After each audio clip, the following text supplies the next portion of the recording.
Hi.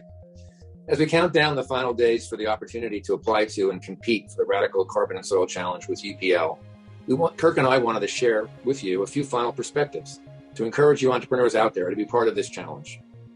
One of those perspectives is that the market is changing so rapidly and addressing these challenges so broadly that the demand is clearly there and seemingly robust for companies like yours with new technology and our business models to address the global carbon and soil challenge. It's a great time, frankly, to be an entrepreneur. I'm a bit jealous.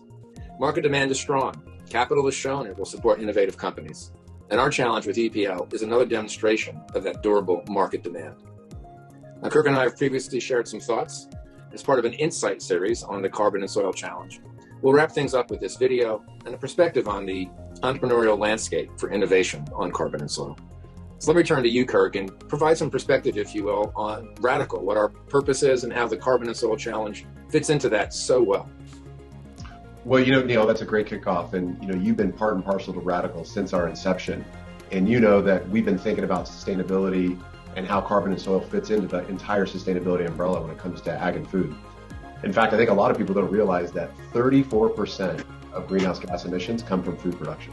It's the second largest emitter of GHG emissions. And if you think about, we need to double food production by 2050, everybody knows that, but we simultaneously need to reduce agriculture's impact to the environment.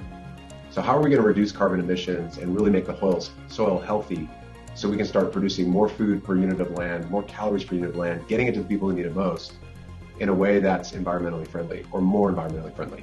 And the answer is technology. And so when we think about our investment thesis around carbon and soil, what we're really after are not just technologies. We're looking for the best entrepreneurs in the world, the best entrepreneurs with the passion, commitment to want to make a huge impact in this area. We're going to provide you through Radicle platform and UPL's platform, the capital, company building expertise, and access to trialing that you're just not going to get anywhere else. So this message is really targeted towards those entrepreneurs that have the passion, also have the technology, even emerging technology, early stage technology. We want you to apply to this challenge. We want to support you, not just with capital, but the company building expertise to help you be successful. And as we said, it's a great time to be an entrepreneur today, because of the durability of demand. And, countries are looking at mandates. There's COP26 coming up. But really, it's the private sector that is acting independently of governments. And that's the signal of durability of this marketplace.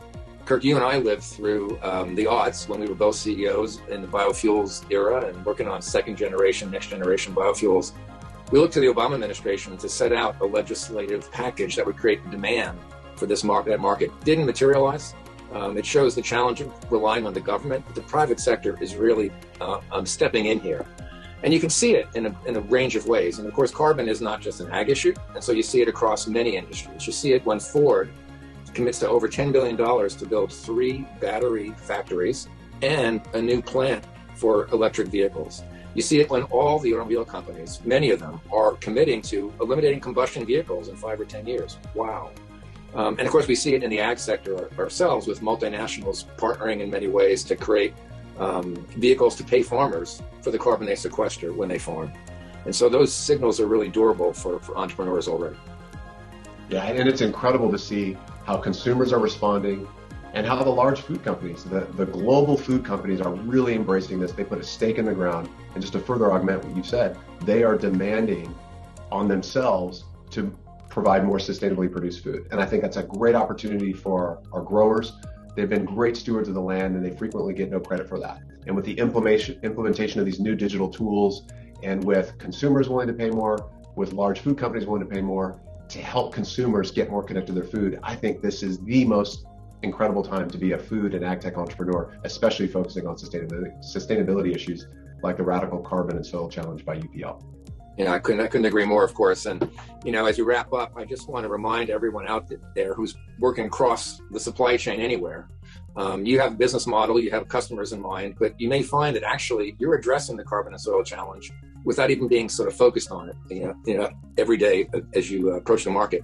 If you're working on precision spraying of agrochemicals and avoiding potentially large equipment having to do that, spraying through drones, for example, you're avoiding soil compaction. You're working on soil health.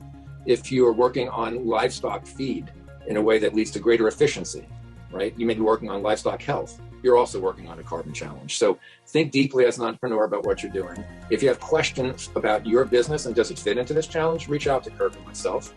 We can answer your questions. Go to our LinkedIn site. Go to our website, radical.vc, and let's change the world together.